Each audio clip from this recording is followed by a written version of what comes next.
안녕하십니까. NRMSA 백악열입니다.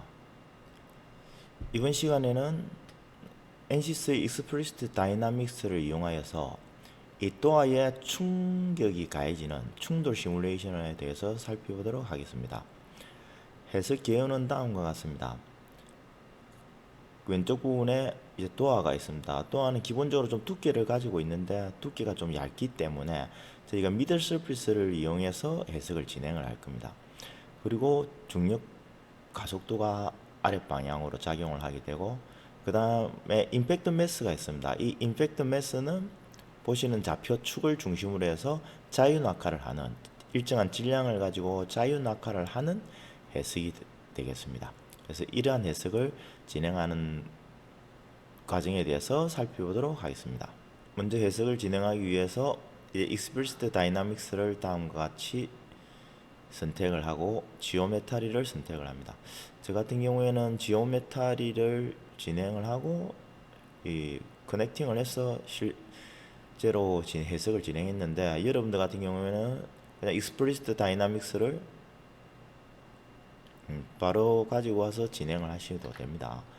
그리고 지오메타리는 다음과 같이 지오메타를 생성하였습니다. 그래서 얇은 두께, 여기 두께가 약 1.5mm 정도 두께가 있습니다. 1.5mm 정도의 판재가 있고, 이 판을 문이라고 가정을 하였습니다. 그래서 문이 되겠고, 오른쪽 부분에 있는 게 이제 임팩트 되는 매스가 되겠습니다. 그래서 이 원점을 중심으로 임팩트 매스가 이렇게 회전을 해서 부딪히는 겁니다. 자유낙하를 하게 되는 해석입니다. 그래서 실제로 이 두께가 너무 얇기 때문에 두께 방향으로 격자가 3개 정도 들어가기 위해서는 너무 많은 격자가 소모가 됩니다. 그래서 그러한 부분 때문에 NCS나 일반 구조해석 프로그램에서는 쉘 요소라는 걸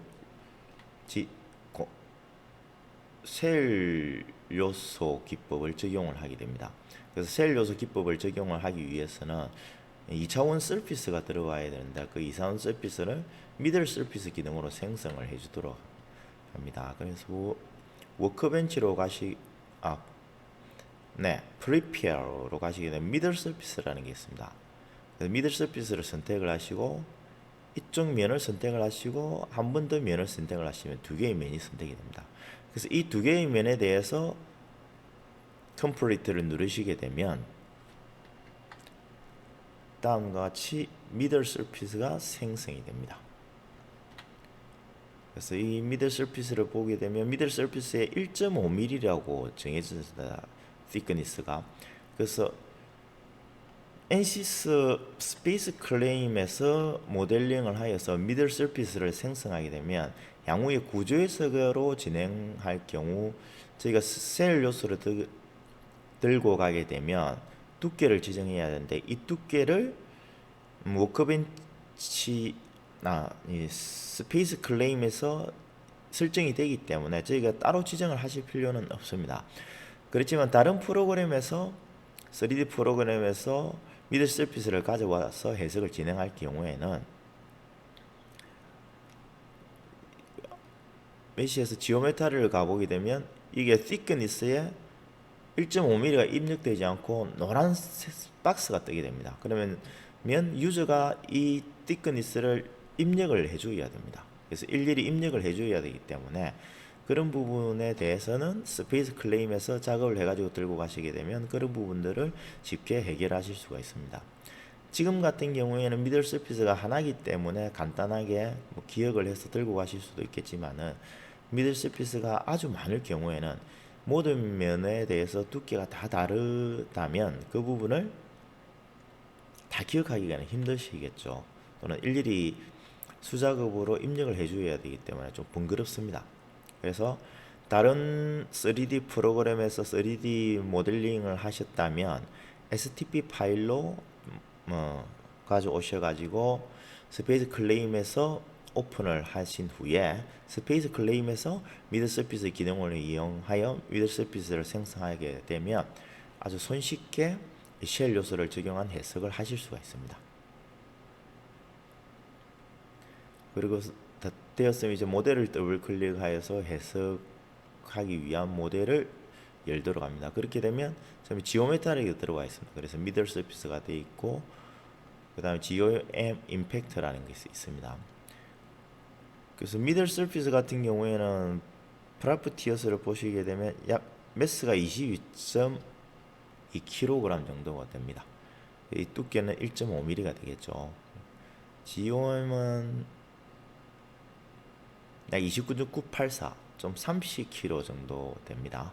30kg 정도가 자이노아카에서 딱 부딪힐 경우에 이 도어에 어떤 현상이 발생하는지에 대해서 한 해석이 되겠습니다. 물성치는 기본 물성치를 그대로 쓰도록 하겠습니다. 그리고 코디네이터 시스템도 기본 좌표계를 그대로 쓰도록 하겠습니다. 그리고 커넥션에 보시게 되면 이제 제가 조인트 기능을 생성하였습니다. 그래서 조인트에서 여기 상부에 보시게 되면 바디 그라운드 조인트가 있습니다. 여기에서 제너럴을 선택을 합니다. 왜냐하면 나중에 이걸 자유낙하를 해서 회전을 시켜줘야 되는데 그 회전시켜줄 좌표를 조인트에서 생성을 미리 해가지고 가면 편리합니다. 그래서 조인트에서 미리 생성을 해가지고 가고 여기 조인트에서 일단은 이쪽 페이스 한 페이스를 선택을 했고 이 페이스가 이 원점을 기준으로 이제 회전을 하는 겁니다.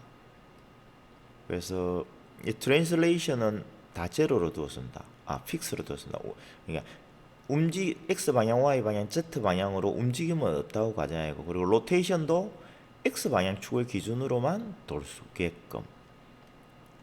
그래서 이 물체는 아까 위에서 이름을 지정하였을 때 임팩트라고 제가 지정하였죠. 이 임팩트 매스는 X 방향을 축으로만 회전을 할 수가 있습니다. 그렇게 설정을 해두었고 그리고 바디 인터랙션 같은 경우에는 자동으로 생성이 됩니다. 그래서 두 개의 바디, 모든 바디가 되죠. 모든 바디에서 프릭션리스 조건으로 기본 설정이 되어 있습니다.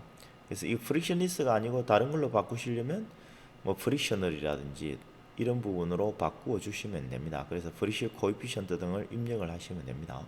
저는 그래서 프릭션리스를 하고 스탠다드 얼스 그래비티 중력 가속도를 지정을 하였습니다. 중력 가속도 아랫방향으로 중력이 작용을 하고 그리고 픽스드 조건은 이 4개의 엣지 부분 일단 픽스드 조건이 고정 조건이 되는 걸로 설정을 하였습니다. 그러나 이제 메쉬는 전체를 40mm로 하였고 40mm로 입력하고 나머지는 디폴트로 그대로 두었습니다.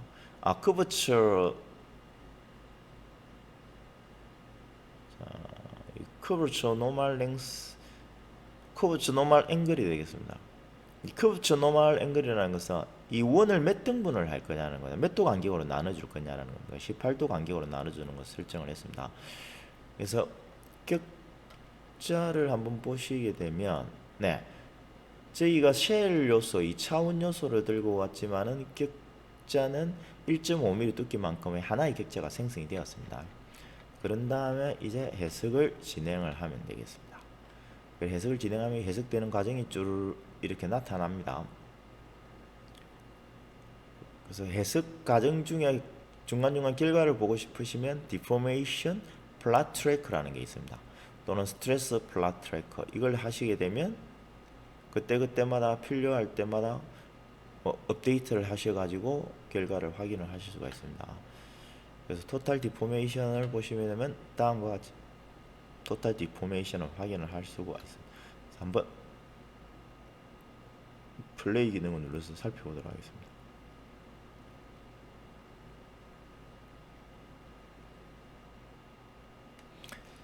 조금 트루 스케일로는 잘 안 보이기 때문에 조금 과하게 해서 보도록 하겠습니다.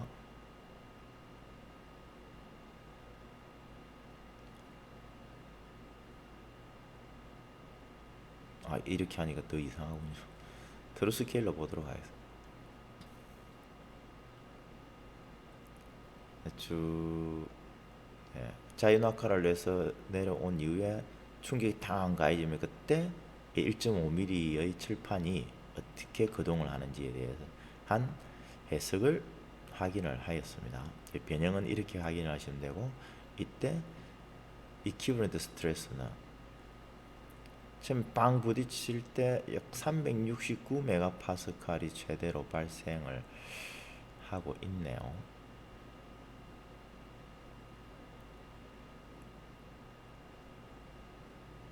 네, 미들 서피스 스틸 쪽에서 발생을 하고 있습니다.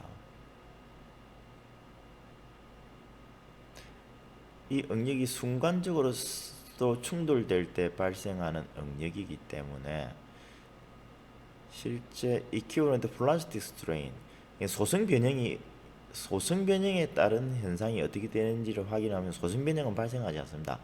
순간적인 충격으로 해서 응력이 많이 발생해서 원상복귀에 복원이 됐다고 보시면 됩니다. 퍼르브 기능을 이용해서 에너지가 얼마나 되는지, 오른쪽에 보시면 에너지 변화가 어떻게 되는지, 내부 에너지, 또 키네틱 에너지, 플라티 워크, 또 에너지 프루브, 에너지 프루브 컨택트 토탈이 어떻게 변하는지, 미리 12줄 정도가 발생을 하겠는 30 최대 5성이니까 최대 149줄 정도가 발생하죠. 지금 MJ라고 되어 있기 때문에 이 미리줄 단위입니다. 그 다음에 이쪽 부분에도 약간 촉이 탁 부딪힐 때 그때 에너지가 가장 크게 많이 발생을 하게 되네요. 네, 이상으로 이번 튜토리얼을 마치도록 하겠습니다. 감사합니다. 혹시 의문사항이나 다른 사항이 있으시면 다음에 이메일로 저한테 요청을 해주시면 제가 아는 부분에 대해서 성실하게 답변을 드리도록 하겠습니다. 감사합니다.